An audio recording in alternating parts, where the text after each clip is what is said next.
আসসালামু আলাইকুম প্রিয় শিক্ষার্থী বন্ধুরা, আমরা পর্ব একে দেখতেছি 1 ও 2 এর পরিপূরক। 1 ও 2 এর পরিপূরক কিভাবে করব আমরা এখন। এই দেখো, এখানে কয়েকটি সংখ্যা নিলাম। 25 কোনো চিহ্ন নাই, প্লাস মাইনাস কোনো চিহ্ন নাই। এই যে 32 সামনে প্লাস চিহ্ন, এখানে 52 সামনে প্লাস চিহ্ন, যে বেস 10, এখানে যে বেস 10, এখানে বেস 10, এই যে মাইনাস 75, এখানে মাইনাস 130, এখানে কোনো চিহ্ন নাই, 130 দশমিক বেস অর্থাৎ ডেসিমাল সংখ্যা, দশমিক সংখ্যা। এই সংখ্যাগুলোকে আমরা কি করব? 1 ও 2 এর পরিপূরক করব। দেখো আমরা 1 ও 2 এর পরিপূরক কীভাবে করতে হয়। প্রথমে এই যে 25, এখানে কোনো প্লাস মাইনাস কোনো চিহ্ন নেই, বেস 10 দেওয়া অর্থাৎ ডেসিমাল সংখ্যা। এই যে আরেকটা ডেসিমাল সংখ্যা -25, এটা হলো +25 আর এটা হলো -25। +25 কীভাবে বোঝা গেল? সামনে চিহ্ন থাকলেও +25, এই যে +25, এই দেখো সামনে প্লাস চিহ্ন থাকলেও 32 প্লাসের, আর এখানে 25 সামনে যদি চিহ্ন নাও থাকে তাহলেও প্লাসের। এখানে এটাও প্লাসের, আবার এই যে মাইনাসের 25। তাহলে +25 এবং -25 এই দুইটা সংখ্যার আমরা কি করব? 1 ও 2 এর পরিপূরক নির্ণয় করব। প্রথমে আমরা দেখো সংখ্যা নিচ্ছি, এই যে +25 এই সংখ্যাটা, এই যে 25 এর প্রকৃত মান আমরা বের করব। এখানে 25 এর প্রকৃত মান বের করব। 25 এর প্রকৃত মান কাকে বলে? 25 এর প্রকৃত মান হলো 25 এর বাইনারি। 25 এর বাইনারি আমরা কিভাবে বের করব? 25 দশমিক সংখ্যা, দশমিক সংখ্যা থেকে আমরা যে কোনো সংখ্যায় রূপান্তর করার নিয়ম ভাগগুণ। এখন 25কে আমরা 2 দ্বারা ভাগ করে বাইনারি মান বের করতে পারি। এভাবে সময় বেশি লাগে, তাহলে আমরা আরেকটা সূত্র আছে, দেখো আমরা ইতিপূর্বে সংখ্যা পদ্ধতির পর্বে আমরা সূত্রটা ব্যবহার করে বের করেছি। দেখো এই একটা সূত্র আছে, যেরকম 1 এর ডবল 2, 2 ডবল 4, 4 এর ডবল 8, 8 এর ডবল 16, 16 ডবল 32, 32। এই দেখো 1 এর ডবল 2, 2 ডবল 4, 4 এর ডবল 8, 8 এর ডবল 16, 16 ডবল 32, 32 এর ডবল 64, 64 ডবল 128। এইভাবে এইভাবে আমরা এই সংখ্যাগুলো থেকে, এই সূত্র থেকে আমরা যে কোনো সংখ্যার বাইনারি মান বের করতে পারি। প্রথমে আমরা দেখব 25 বাইনারি বার করতে গেলে, এই যে 25 বাইনারি প্রকৃত মান বের করতে গেলে 25 বাইনারি, দেখো এখানে কোন সংখ্যাগুলো যোগ করলে 25 হয়। দেখো 32, 25 বেশি হয়ে গেছে, ওখানে যাওয়া যাবে না, এখানে আসো 16, 16 আর 8 কত? 16 আর 8 হচ্ছে 24, 16, 17, 18, 19, 20, 21, 22, 23, 24। হ্যাঁ, 16 আর 8 হচ্ছে 24, আর এই 1 এই হলো 25। তাহলে আমরা 16-র নিচে 1 দিব, 8-এর নিচে 1 দিব, আর 1-এর নিচে 1 দিব, আর এই 2 ঘর 2 এবং 4-এর 2 ঘরের নিচে 0 দিব। আর যেগুলো আমরা প্রয়োজন নাই, লাগে না, এগুলোর নিচে দিব 0। আর যেই সংখ্যাগুলো যোগ করলে আমার 25 হইল, বা যে কোনো একটা সংখ্যা নিলাম, ওই সংখ্যাটা হইল, যে সংখ্যাগুলো যোগ করলে এই সংখ্যার নিচে 1 দিতে হবে। তাহলে আমার 25 হচ্ছে কত? 16, 8 আর 1। এই সংখ্যাগুলো যোগ করলে আমার কত হয়? 25 হয়। তাহলে এটির নিচে আমার কি দিতে হবে? 1 দিতে হবে। তাহলে আমার দেখো কি আসছে, প্রথমে আসছে এই 1 এর ঘরে, এই যে 1 এর ঘরে আমরা এই যে দেখো 1 এর ঘরে এই যে 1 নিলাম, পরে হলো 2 আর 4 বাদ, তাহলে এই যে 2 এর ঘর 0, 4 এর ঘর 0, 8 এর ঘর 8 এর ঘরে 1, 16 এর ঘরে 1। এই হলো, এই দেখো 1, 2, 4, 8, 16, 16 আর 8 24, 24 আর 1 25। তাহলে 2 আর 4 বাদ, এই জন্য 0। এখন এখানে কয় ডিজিট আসলো? 1 2 3 4 5, 5 ডিজিট। এখন যখন আমরা পরিপূরক বার করব যে কোনো সংখ্যার, তখন আমাকে 8 বিটে রেজিস্টারে সাজাইতে হবে। তার মানে এখানে আমার পাওয়া গেছে কত? 5 বিট। আরও লাগে কত? 6 7 8। এই হলো 8 বিট। এই দেখো 1 2 3 4 5 6 7 8, এই হলো আমার 8 বিটে রেজিস্টারে সাজাইতে হবে। এখন প্রশ্ন হইল 8 বিটে কেন সাজাইতে হবে, এবং 8 বিটের বেশি আরও সাজানো যায় না আরও কমে সাজানো যায়, এটার কি আছে? হ্যাঁ, অবশ্যই আছে। 8 বিটে সাজানোর কারণটা হলো, এই যেখানে লিখি আমি দেখাচ্ছি। যদি সংখ্যাটা তোমার 127 থেকে নিচে হয়, 127 থেকে নিচে হয়, তাহলে তোমার 8 বিট রেজিস্টারে সাজাইতে হবে। আর যদি সংখ্যাটা 128 এর বেশি হয়, 128 থেকে উপরে হয়, তাহলে সংখ্যাগুলো আমাকে 16 বিটে সাজাতে হবে। দেখো এখানে সংখ্যা আছে, উপরে কয়েকটা সংখ্যা নিলাম, 25 32, এই যে 52, এই 75, এই যে 123, এই যে 130।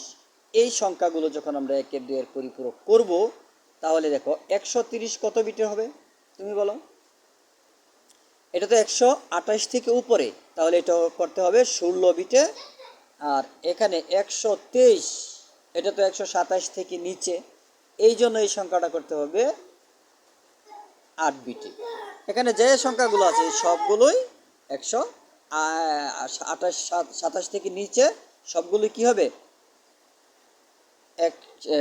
8 বিটে হবে। কিন্তু এই সংখ্যাটা 128-এর উপরে, 128 থেকে উপরে হলে 16 বিটে। এগুলো আমরা এক এক পর্বে সবগুলো করে দেখাবো।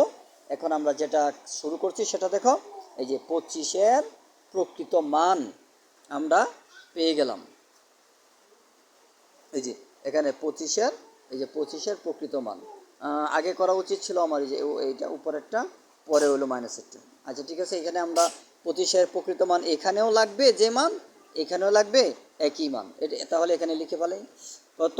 প্রথমে হলো কয় বিট? 3টা শূন্য। তাহলে প্রথমে হলো দেখো 3টা শূন্য, তারপরে হচ্ছে 2টা 1, 2টা 1, 2টা 1, তারপর ডবল জিরো, হ্যাঁ ডবল জিরো, পরে লাস্ট 1। এই দেখো, এই হলো আমার এই যে 25-এর প্রকৃত মান পেলাম। এখন 25-এর 1-এর পরিপূরক এবং 25-এর 2, এই যে 25-এর এই যে 2-এর, এই যে 2-এর পরিপূরক। নিচে ডট দেওয়ার অর্থ হলো উপরের সংখ্যা কথাটা এখানে আবার না লিখে ডট দিয়ে দিলাম। আর যাই হোক, এটা তো অবশ্যই বুঝো। 25-এর 2-এর পরিপূরক, 1-এর পরিপূরক।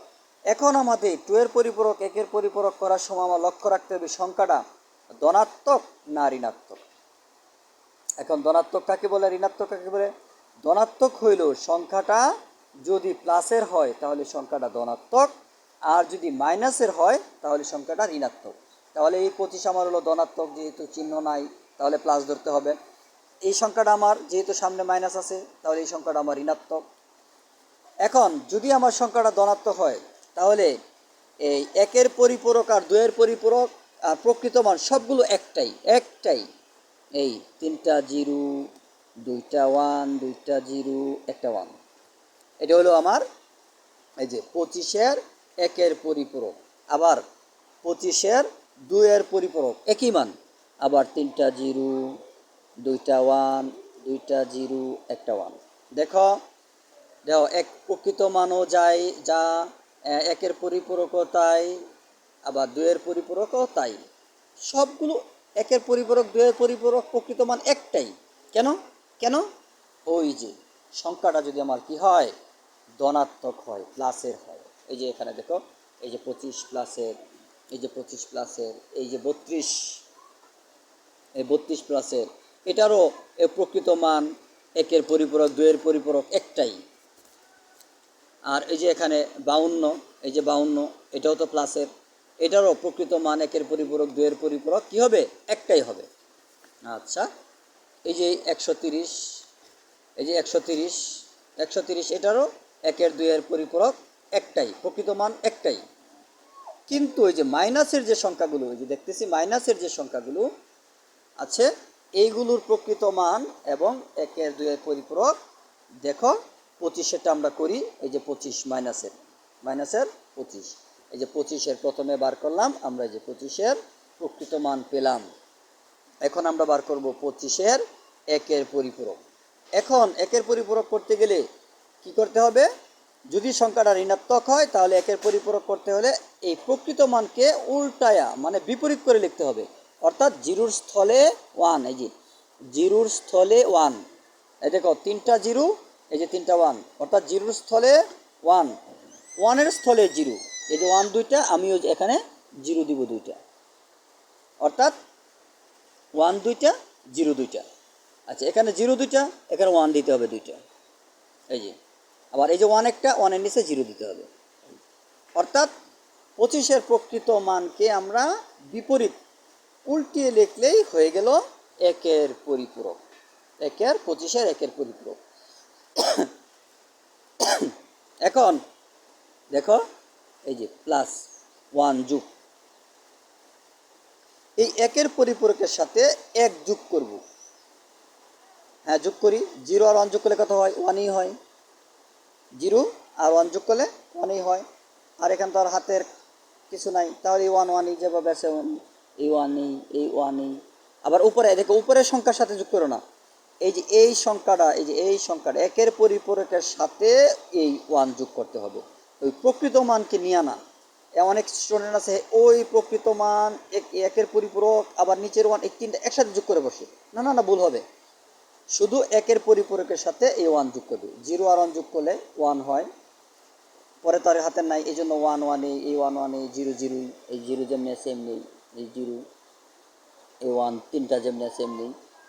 এই হয়ে গেল আমার 25 2 পরিপূরক। এখন এখানে আমরা যে ধনাত্মক 25 1 পরিপূরক বের করলাম, এটা কিন্তু দেখো কিভাবে বের করছি। প্রকৃত মান 1 পরিপূরক 2 পরিপূরক সব একটাই, কারণ সংখ্যাটা আমার ধনাত্মক। কিন্তু সংখ্যাটা যদি ঋণাত্মক হয় তাহলে কি হবে? ওই যে 25 প্রকৃত মান একে উল্টায়া লেখে যে মান পাইব, এটা হলো আমার 1 পরিপূরক। এই মানটা হলো আমার 1 পরিপূরক। 1 পরিপূরকের সাথে আবার 1 যোগ করে যে মানটা পাওয়া যাবে, যে সংখ্যাটা পাওয়া যাবে, এই সংখ্যাটা হয়ে যাবে 25 2 পরিপূরক। এখন এটা কিভাবে? ওইখানে তো সবগুলো একই, আর এখানে অন্যরকম কেন? এখানে অন্যরকম এই কারণেই সংখ্যাটা আমার ঋণাত্মক, সংখ্যাটা আমার মাইনাসের। ঋণাত্মক মানে মাইনাসের, আর ধনাত্মক মানে প্লাসের। প্লাসের মানে চিহ্ন থাকলেও প্লাস, না থাকলেও প্লাস। তাহলে সংখ্যাটা ঋণাত্মক হইলে আমার কি? প্রকৃত মান তার সাথে তারে উল্টায়া দেওয়া করতে হবে 1 পরিপূরক। 1 পরিপূরকের সাথে 1 যোগ করে যে মান পাইব সেটা হবে আমার 2 পরিপূরক, যদি আমার সংখ্যাটা ঋণাত্মক হয়। উপরে যে আমরা কিছু সংখ্যা আগে থেকে নিয়ে রাখছি, দেখো এখানে এই যে একটা মাইনাসের সংখ্যা, এই যে একটা মাইনাসের সংখ্যা, এগুলো কি করতে হবে? ঠিক এই যে এভাবে 25 যে আমরা এই যে 1 প্রকৃত মান 1 পরিপূরক 2 পরিপূরক যেভাবে করা হয়েছে, ওই সংখ্যাগুলো, ওই যে মাইনাসের যে সংখ্যাগুলো, ওই সংখ্যাগুলো এভাবে করতে হবে। সেগুলো পরবর্তী ভিডিওতে দেখবে। আচ্ছা, যাই হোক, কিন্তু এই যে এখানে কিন্তু একটু কাজ আছে আমার। এখানে দেখো এই যে 25 প্রকৃত মান, এখানে 25 সামনে তোমার কি প্লাস দেখাইতে হবে, প্লাস। আর এই 25 সামনে তোমার মাইনাস দেখাইতে হবে, মাইনাস। এই 25 সামনে তোমার মাইনাস দেখাইতে হবে। এটার কারণ কি?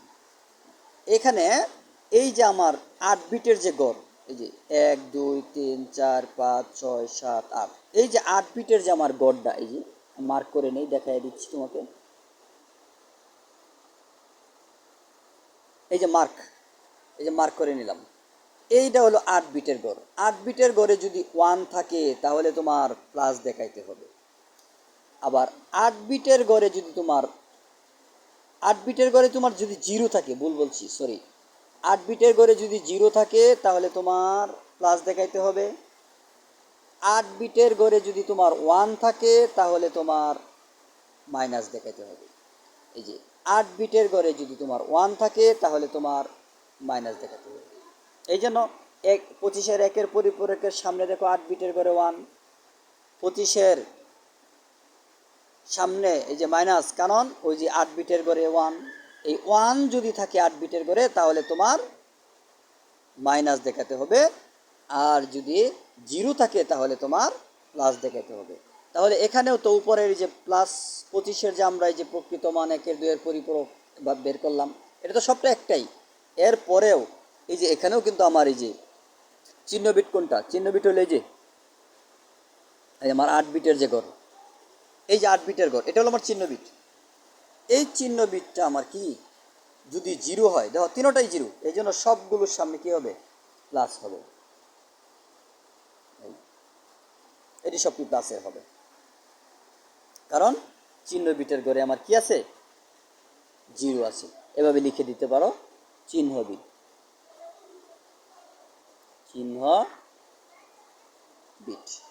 এই যে এভাবে তীর চিহ্নটা এভাবে বুঝাই দিলাম, চিহ্ন বিট লিখে দিলাম, এখানেও লিখে রাখা যায়। এটা হলো কি চিহ্ন বিট, এই চিহ্ন বিট, এটা হলো আমার চিহ্ন বিট। তো চিহ্ন বিট হলো যে যদি 1 থাকে তাহলে মাইনাস দেখাইবা, আর যদি 0 থাকে তাহলে প্লাস দেখাবা। এটা যদি তোমার 16 বিটের হয় একই অবস্থা। 16 বিটের অর্থ এভাবে প্রথম থেকে এইভাবে গুণে আস্তে আস্তে আস্তে আস্তে আস্তে যেখানে 16 বিট হবে, এই 16 বিট হবে কি তোমার চিহ্ন বিট। এই চিহ্ন বিটের ঘরে যদি 1 থাকে তাহলে মাইনাস দেখাবে, আর যদি 0 থাকে তাহলে প্লাস দেখাবে। 16 বিটের বেলাও একই নিয়ম, একই রকম। এই এই এই ছিল আমাদের আজকের ভিডিও। আমরা পরবর্তী ভিডিওগুলো আবার দেখব, তাহলে আরও বুঝতে পারবো। ঠিক আছে ইনশাল্লাহ।